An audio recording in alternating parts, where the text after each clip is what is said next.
I'm Vicky Dingwall. I'm Community Relations Manager at Hinkley Point C. So my role is really focused on communicating with people. The project at Hinkley Point C, because it's a nuclear power station, it can sometimes be quite complicated. So a big part of my role is trying to take some of these complicated messages and find some easy to understand, easy to digest and engaging ways for people to understand what's going on at Hinkley Point C. So as part of my role, I get to edit our publication Plugged In, which goes to all the local community and has a lot of stories and news from the site. So I get to really hit up my interests of editing and creating and writing, which I find absolutely fascinating. Another big part of my role is to go out and deliver presentations, which ties into my drama that I studied at school, where I like being on stage and presenting and having an audience. I get to tell them about what we're up to at Hinkley Point C. I deliver these complicated messages in the most engaging way that I can possibly find, and I get to be quite creative about how I do that as well. Another thing I get to do is I get to work on videos, social media campaigns, anything really where we need to get our messages out and we need to communicate what's going on to the public. I try and find the most interesting ways to create that message for that audience and to understand that. And sometimes we get really creative. At the moment, we're working on a campaign for TikTok about how we communicate nuclear power out on social media as well.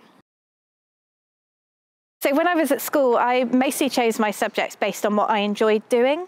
So I ended up doing A-levels in media studies and drama and psychology and English language, just because those were the subjects that fascinated me the most and the ones that really interested me. When I finished my A-levels, I didn't know what I wanted to do. I had all these creative A-levels and I wasn't sure what roles were available out there for me. And I actually ended up taking a number of different jobs that ended up resulting in a job at Hinkley Point C, where I got to work on the early planning permission for the project here, and we had a lot of involvement speaking to the community and developing communications that were taking quite complicated plans and communicating them out to the community in an interesting and easy to understand way. Through that job, I then got to study and went on to do a Chartered Institute of Public Relations postgraduate qualification in public relations, which is where I really got to study and understand the theory of communications and how to communicate with people. So actually, my other passion is I really do quite like understanding the audiences that I speak to. It's something that I learned a lot about in my studies of public relations. So there is research and understanding, also talking to the communities, gathering information about who you're talking to, what they want to hear from you, what they find works, what they find doesn't work, and then creating content that is actually in line with what they want to hear and how they want to hear it. So it's different for different audiences. Sometimes people want something short and sharp and quick and engaging, and sometimes there are audiences that want to hear all about the technical details and plans. So there's a lot of understanding your audience, gathering information, talking to people, having really good relationships with those people. And communications is two ways. So you put something out there, you find out how that went down, you find out if there's anything you can do to improve it, and then you work on it and you get feedback and you deliver new and exciting ideas each time. So we're here at the Hinkley Point Visitor Centre. This space has been designed specifically for any member of the public who would like to come in and learn about how electricity is produced, learn about nuclear power, and also learn about the project at Hinkley Point C and about the operational power station at Hinkley Point B.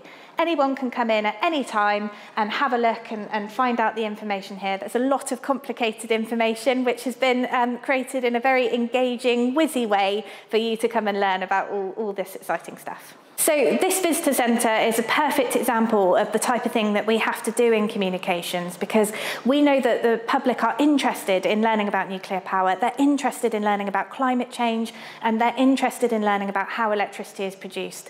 And some of that can be a bit complicated. And so what we do is we take that information and we try and find engaging and interactive ways to tell you a story, to take you on a journey, and to explain that stuff and teach it to anybody who's interested to know. The types of skills needed to work in the comms industry, I've found excellent written communications. I always enjoyed writing at school, and I've been able to develop that throughout my professional career. Also verbal communication, being able to talk to people, being able to present, being able to occasionally stand in front of a camera if you need to. Also interpersonal skills, so being able to build relationships, to listen to people, active listening skills. I was very into psychology and counselling and understanding what people are telling me and being able to take that information on board so that I can create the most useful information for them based on what they've told me. I developed my skills through just pursuing the sorts of things that I really enjoyed doing. So I always enjoyed writing, and at every opportunity I wrote a personal blog, I've volunteered for writing at school, I did media studies. Any opportunity to pursue that passion and to build that skill up, I took the opportunity to do. There were certain elements that took quite a bit of training, so standing in front of cameras is still something that can make me quite nervous, delivering presentations, but the more that you do it, the more practice that you get, the more opportunities you take, you put your hand up and say, I'll deliver that presentation, and each time you go back, see how it went, learn a little bit from it, and it's a skill that you can build upon.